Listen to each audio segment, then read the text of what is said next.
আচ্ছা, ওকে। Still features নিবেন এই টপিকটা নিয়ে আলোচনা মানে বেসিকটা আপনারা অলরেডি জেনে গেছেন। সো মানে হচ্ছে যখন অ্যাডভান্স টপিক মানে অ্যাডভান্স কন্টেন্ট কাস্টমাইজ করবেন তখন এটা আরও ডিটেলস হচ্ছে আপনারা জেনে যাবেন।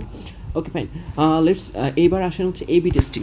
এবি টেস্টিং কথাটা মানে হচ্ছে আপনারা অনেক বেশি পরিমাণে হচ্ছে হয়তোবা শুনে থাকবেন ওয়েবসাইটের এবি টেস্টিং।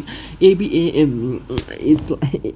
এই এবি টেস্টিংটা হচ্ছে আপনার মানে হচ্ছে অনেক টুলসের মাধ্যমে করা হয় বা হচ্ছে আপনি ম্যানুয়ালিও করতে পারেন। সো এবি টেস্টিংটা মূলত কি আপনার ওয়েবসাইটের কোয়ালিটিটা কীরকম বা হচ্ছে ওয়েবসাইটটা হচ্ছে মানে দেখতে কীরকম লাগতেছে এই টাইপের একটা টেস্টিং। মানে হচ্ছে এখানে যেমন হচ্ছে বাটনের টেক্সট বাটনটা কপি বা হচ্ছে H1 টেক্সটটা content length text size A to Z sales copy থেকে শুরু করে যে হচ্ছে ওয়েবসাইটের এবি টেস্টিং হচ্ছে বিভিন্ন জন বিভিন্নভাবে করে।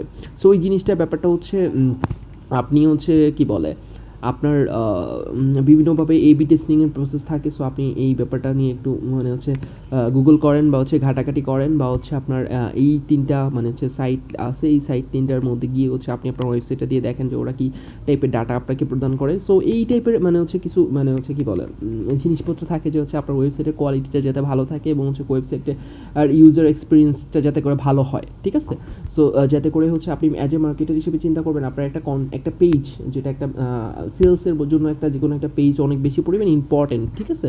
ওই ইম্পর্টেন্ট পেজটাতে যাতে করে আরও বেশি পরিমাণে ইউজার ফ্রেন্ডলি হয় বা হচ্ছে আরও বেশি পরিমাণে অ্যাট্রাকটিভ হয় ওই টাইপের চিন্তা ভাবনা আপনার করতে হবে। সো ওইটার উপর বেস করে হচ্ছে আপনার ওয়েবসাইটকে একটা মার্কিং করে মানে ওয়েবসাইটের ইউজার ফ্রেন্ডলি বা হচ্ছে আপনার ওয়েবসাইটের সব কিছু ঠিক আছে কিনা ওইটাই আর কি মূলত হচ্ছে এবি টেস্টিং হিসেবে মানে অনেক বেশি পরিমাণে পরিচিত। সো আশা করি যে এবি টেস্টিংয়ের বেসিক ব্যাপারটা বুঝতে পারছেন। সো আমরা আমাদের যখন ওয়েবসাইটে অ্যাডভান্স ইসিও করবো তখন আমাদের ওয়েবসাইটের এবি টেস্টিংয়ের ব্যাপারটা এইটাকে হচ্ছে মাথায় রেখে হচ্ছে কাজ করতে হবে।